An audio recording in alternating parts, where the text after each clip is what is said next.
İlan o ne? Sen de elini bırak. Elini bırak. Az beni de. Ben kaçma bana otur. Sen gelme bana. Sen ne mesele? Kime dinişe? Bak, sen düz çık.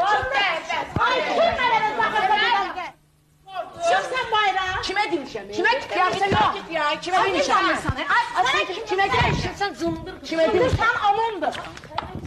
Ne? Seni bak.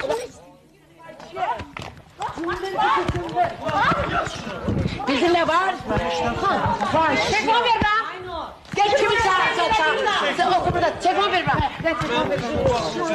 Seni çeneni küllere bıraktık. Nedir ben? Seni çağıracağım. Kurban olasın. Telefonu ver bana.